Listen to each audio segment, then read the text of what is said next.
इस बात में शक की कोई गुंजाइश नहीं। वह मकान वेश्यागृह ही था, मंदिर नहीं था, धर्मशाला भी नहीं। शमशाद ने कहा था तुम्हें कोई तकलीफ नहीं होगी, सोने के लिए धुला हुआ बिस्तरा मिलेगा, सुबह वही नहा धो लोगे, चाय पीकर चले आओगे। मैंने कहा था ठीक है। सेल्समैन को और क्या चाहिए, कहीं रात काट लेने की जगह कोई कमरा, कोई भी औरत, और अंत में नींद। औरत बुरी नहीं थी मगर एकदम टूटी हुई थी। बोली फालतू पैसे हों तो देसी रम की एक बोतल मंगवाओ। सारा दिन इस औद्योगिक नगरी में चक्कर काटने के बाद मैंने 5,000 रुपयों का बिजनेस कर लिया था। कमीशन के लगभग 300 रुपये मेरे बनते थे। रम की बोतल मंगवाई जा सकती थी, रम की बड़ी बोतल और सामने की पंजाबी होटल से मुर्गे का शोरबा। औरत खुश हो गई, मेरे गले में बाहें डालकर मचलने लगी, कहने लगी तुम दिलदार आदमी हो, जरा रात ढल जाने दो, तुम्हें खुश कर दूंगी। मैं ठंडी औरत नहीं हूँ। औरतें इस मकान में और भी थीं, मगर शमशाद ने कहा था दूसरी के पास मत जाना, उसका नाम दीपू है, दीपू पंजाब की है, उसी के पास जाना। और मैं दीपू के पास आ गया था। मैंने कहा था शमशाद ने तुम्हारे पास भेजा है, मैं न्यूजिल्ड कंपनी का सेल्समैन हूँ, कल सुबह कलकत्ते चला जाऊंगा, रात भर रहना चाहता हूँ, मगर पैसे मेरे पास ज्यादा नहीं है। कौन शमशाद? कश्मीरी होटल वाला। वह खुद क्यों नहीं आया? जरूर परले मकान की कलूटी मेम के पास गया होगा, अब उसी के पास जाता है। दीपू ने एक लंबी उसास लेकर उत्तर दिया था और मेरे द्वारा मिले हुए 20 रुपये मकान मालिक को देने चली गई थी। फिर लौटकर बोली थी फालतू पैसे हों तो देसी रम की बोतल मंगवाओ, कुल 8 रुपयों में आ जाएगी। शराब और औरत यहाँ सस्ते में मिलती है। देखो ना, मैं बैठती तो रात भर के 50 रुपये लोग खुशी से दे जाते। मैं मेहनती औरत हूँ, कायदे से काम करना जानती हूँ, तुम जरा भी शर्म मत करो। समझ लो, अंधेरे में हर औरत हर मर्द की बीवी होती है, अंधेरे में शर्म मिट जाती है। रंग, धर्म, जात, बिरादरी, मोहब्बत, ईमान, अंधेरे में सब कुछ मिट जाता है। सिर्फ कमर के नीचे बैठी हुई औरत याद रहती है। मगर रात के 12 भी नहीं बजे होंगे कि पुलिस आ गई। मकान का मुख्य द्वार अंदर से बंद था। मालिक ने खिड़की से झांक कर देखा होगा, पुलिस ही है। वह दीपू के कमरे के पास आया, बोला दीपू पुलिस आ गई है, ग्राहक के साथ भागो। वह दीपू जैसी दूसरी औरतों के कमरे के पास गया, ग्राहक के साथ भागना होगा। कहाँ? दीपू बोली नीचे अंडरग्राउंड में, चलो वही पिएंगे और तबीयत खुश करेंगे, घबराओ नहीं, पुलिस ज्यादा देर नहीं रुकेगी। दीपू नंगी थी और मैं भी लगभग प्राकृतिक अवस्था में ही था। उसने एक चादर लपेट ली और बोली चलो ग्लास और बोतल उठा लो, जल्दी करो। चारों तरफ घना अंधकार है और नंगे फर्श पर बैठे हुए हम लोग रोशनी का इंतजार कर रहे हैं। रोशनी कब आएगी? दीपू अपने देह से चादर उतारकर फर्श पर बिछाती है, दीवार टटोल कर बोतल और ग्लास किनारे रखती है, फिर पूछती है और कौन कौन आया है? चंद्रावती तुम भी आई हो? अंधेरे में कहीं कुछ नहीं दिखता है, अपना हाथ पांव तक नहीं, और इस अंधेरे में दीपू की आवाज चांदी की सफेद तलवार की तरह चमकने लगती है। बोलते क्यों नहीं? यहाँ की आवाज ऊपर नहीं जाती है, और अब तो मालिक पुलिस वालों को रुपए दे चुका होगा, अब क्यों डरते हो? बोलते क्यों नहीं? और कौन है यहाँ? कौन? दीपू रानी, तू भी आ गई, कैसा गाहक है तेरे पास? बोतल लेकर आया है भाई, एक औंस मुझे भी देना, यहाँ बड़ी सर्दी है। देगी तो? कोई दूसरी औरत अंधेरे की परतें तोड़ती है, मुझे लगता है अंधेरे में प्रेत छायाएं रेंग रही हैं। कमरे में ठहलता हुआ कोई आदमी मेरी जांघ पर पांव रख देता है और डरकर उछल जाता है। मैंने समझा कोई जानवर है। जी हाँ, जानवर ही है। आप खुद को क्या समझते हैं? आदमी। हुजूर, यहाँ जानवर ही आते हैं, आदमी नहीं। आप कौन हैं? दीपू हंसने लगती है। तब कमरे में टहलता हुआ वह आदमी सिगरेट के लिए माचिस जलाता है। वह ओवरकोट डाले हुए है, सिर पर हैट नहीं है, पांवों में जूते नहीं, बड़ी बड़ी बनी मूंछें हैं, चेहरे पर फरिश्तों जैसा भाव उपकता है। मैं पूछता हूँ आप कौन हैं? चलता है, सिर्फ लगता है ऊपर कोई दौड़ रहा है और चीख पुकार मची हुई है। विद्यार्थी दिखता हुआ कम उम्र लड़का बड़ी महीन आवाज में चीखता है, माचिस जलाओ, मेरे पेंट में कोई कीड़ा घुस गया है, माचिस जलाओ। मगर कोई माचिस नहीं जलाता। इंजीनियर चुपचाप टहलता रहता है। दीपू मेरे करीब खिसक आती है, दीवार पकड़कर बोतल और गिलास ढूंढती है। जरा सी ठोकर से ग्लास टूट जाता है।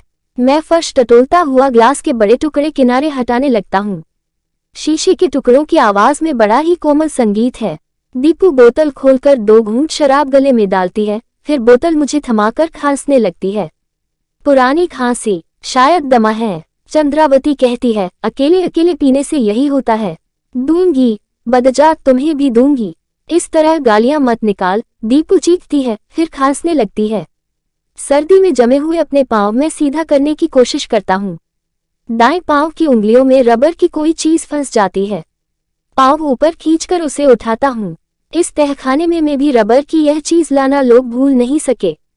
मैं मुस्कुराता हूँ। मुस्कुराने के बाद रम की बोतल गले में उतारने की कोशिश करता हूँ। पता नहीं अब कितनी शराब बची है। चंद्रावती अंधेरे में लड़खड़ाती हुई आती है और हंसती हुई मेरी गोद में गिर जाती है। दीपू समझ गई है कि चंद्रावती ही है। कहती है, देखो चंद्रा, शराब पिएगी तो इस बाबू को खुश करना पड़ेगा। यह बाबू हमारी ही जात का है।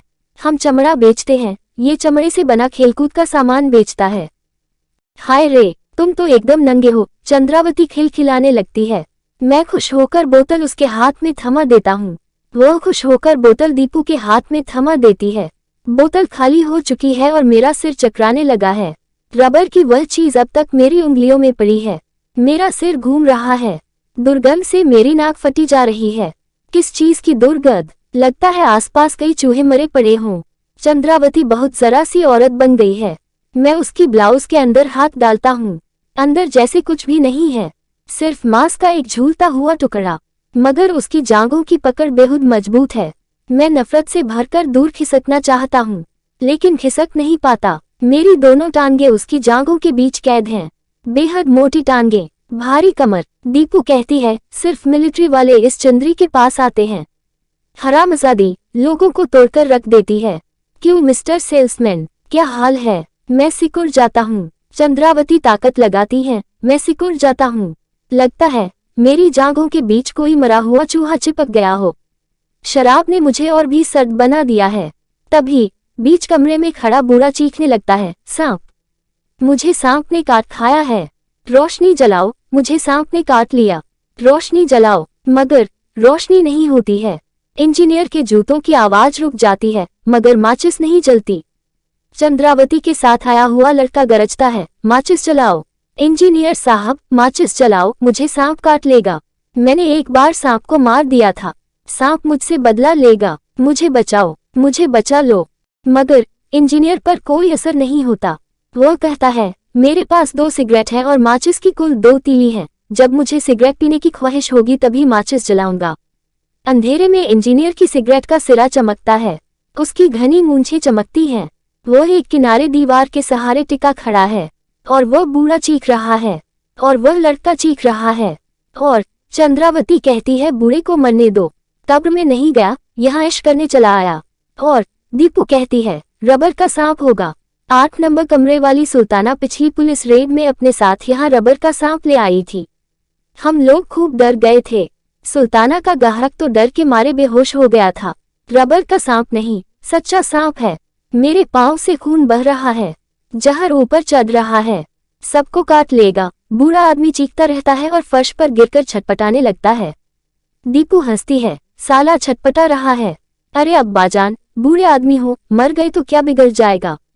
क्यों बे चंद्री, क्या करती है? जल्दी खलास क्यों नहीं करती है? बेचारे ने 8 की शराब मंगाई है, 20 रुपए कैश दिए हैं, मुर्गे का गोश्त ऊपर ही पड़ा रह गया। जरा बेचारे को मौज पानी लेने दो। 2 एक कसरत मैं भी करूंगी। जल्दी कर चंद्री, मैं अब गर्म होती जा रही हूँ। अब इंजीनियर माचिस जलाकर दूसरी सिगरेट सुलगाता है। बूढ़े के पांव में ग्लास का टुकड़ा गड़ गया है। बाकई खून बह रहा है। बूढ़ा फर्श पर पांव पटक पटक कर चीख रहा है, मैं कोयले का स्टॉकिस्ट हूँ। मर गया तो लोग गोदाम तोड़कर सारा कोयला उठा ले जाएंगे। बेटा मेरा आवारा निकल गया है, घर दरवाजे तक बेचकर रंडियों को दे देगा। मुझे बचाओ, बाहर जाने दो, मुझे इस तहखाने से निकालो। विद्यार्थी दिखते हुए लड़के ने माचिस की रोशनी में दीवार के सहारे चुपचाप और अकेली लड़की को देख लिया है।